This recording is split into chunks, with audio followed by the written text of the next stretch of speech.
Welcome to political analyse. दोस्तों, आप जानते हैं कि 2020 का जो साल है इसके अंदर कुछ भी अच्छा होता हुआ अभी तक दिख नहीं रहा है।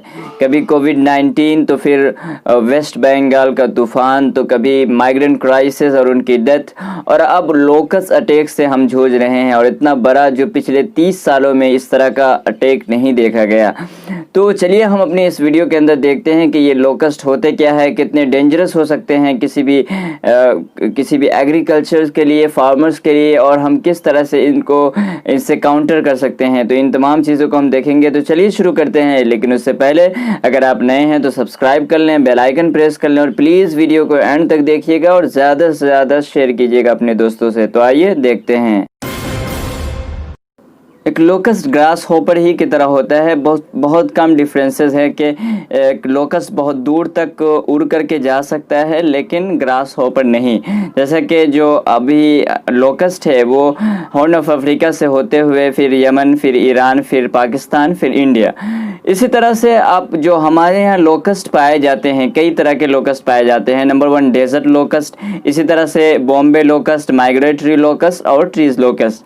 तो ये हम जो सबसे ज़्यादा डिस्ट्रक्टिव है according two times of India, वो डेजर्ट लोकस्ट है, जिसके अटैक को अभी हम जूझ रहे हैं। इसके अंदर जो सबसे बड़ी प्रॉब्लमेटिक चीज़ है, जो हम सब के लिए वार्निंग मैसेज देता है, वो ये है कि ये अपने नंबर को बहुत जल्दी मल्टीप्लाई कर लेता है। ये झुंड के अंदर उड़ता है और इसके एक झुंड के अंदर 150 प्लस यानी 200 मिलियन के आसपास लोकस्ट हुआ करता है।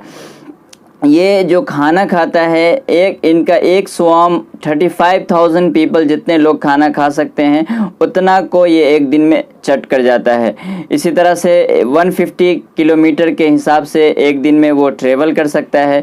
कई स्टेट इससे अभी तक इफ़ेक्टेड हो चुके हैं। सबसे ज़्यादा जो है वो राजस्थान, जहाँ 20 से ज़्यादा डिस्ट्रिक्ट के अंदर जो लैंड थी उसको डिस्ट्रॉय कर दिया, जो वेजिटेबल्स को भी डिस्ट्रॉय कर दिया है।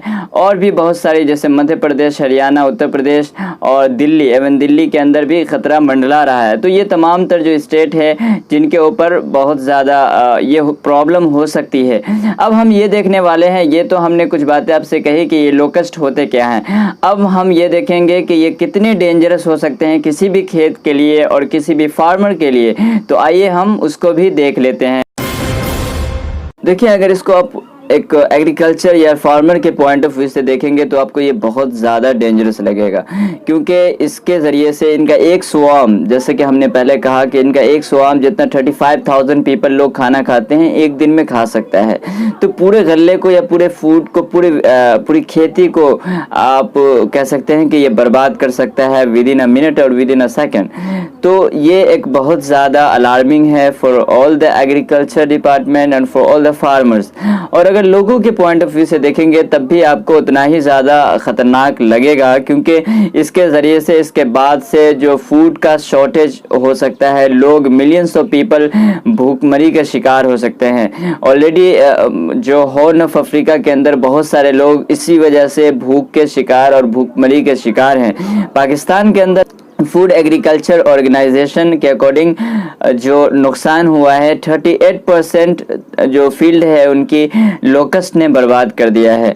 और जो फाइनेंशियल उनको लॉसेस है उनका 600 बिलियन पाकिस्तानी करेंसी के अकॉर्डिंग इतना ज़्यादा नुकसान लगा, यानी 3 से $3.5 बिलियन, जो एक बहुत बड़ा नंबर है। इससे आप सोच सकते हैं कि इसी से आप अंदाज़ा ये भी लगा सकते हैं कि हमारे यहाँ कितना ज़्यादा नुकसान हो सकता है इसका, और बहुत ज़्यादा प्रॉब्लम क्रिएट हो सकती है इसके ज़रिए, अगर इसको टाइम पे सही से कंट्रोल नहीं किया गया। एक ऐसे वक्त में जब हम ऑलरेडी कोविड-19 से जूझ रहे हैं और जानते हैं कि कोविड-19 की वजह से एग्रीकल्चर भी बहुत ज़्यादा हेवीली इफेक्ट हुआ है, पीपल उसको प्रॉपरली टाइम दे नहीं पाए हैं। तो ओवरऑल जो पैदावार है, जो प्रोडक्शन है, वो कम होगा। अगर ऐसे में इसका अटैक हो जाता है तो इसके बाद बहुत ज़्यादा प्रॉब्लम क्रिएट हो सकती है और मिलियंस ऑफ पीपल हंगर को फेस कर सकते हैं, स्टार्व कर सकते हैं। ऐसे में आपके जहन में एक सवाल आ रहा होगा कि आखिर गवर्नमेंट क्या कर रही है इसको कंट्रोल करने के लिए। तो आइए हम उसको भी एक नज़र देख लेते हैं, जो हमारा लास्ट पॉइंट है। देखिए, अगर एक साथ 200 मिलियन या फिर इसी तरह से 400 या 600 मिलियन का अटैक हो जाता है किसी स्टेट या किसी विलेज के ऊपर, तो to be honest human beings के लिए बहुत ज़्यादा ऑप्शन बचता नहीं है। एक हकीकत है कि वहाँ पे एक ह्यूमन बीइंग्स कुछ भी नहीं कर सकता, और लेकिन जो कुछ हम कर सकते हैं अभी फ़िलहाल के लिए, उसमें से सबसे पहली चीज़ हम स्प्रे कर सकते हैं उनको भगाने के लिए, इंसेक्टिसाइड कर सकते हैं, उनको मारा जा सकता है। लेकिन और ये चीज़ें गवर्नमेंट सेंट्रल हो या स्टेट गवर्नमेंट की तरफ से इन चीज़ों को अरेंज किया जा रहा है। बहुत सारे व्हीकल्स को डिप्लॉय कर दिया गया है, जहाँ जहाँ पे खदशात ज़ाहिर किए जा वहाँ गाड़ी को डिप्लॉय कर दिया गया है ताकि वहाँ के फार्मर्स की हेल्प की जा सके। तो ये एक अच्छा डिसीजन कह सकते हैं। और इसी तरह से आप याद रखें कि प्लेट हो या फिर ढोल आप बजा करके कोविड-19 को तो नहीं भगा सकते, लेकिन ऑफ कोर्स आप एक लोकस्ट को अटैक से आप बच सकते हैं। So this is the end of the video. Thanks for watching and have a nice day.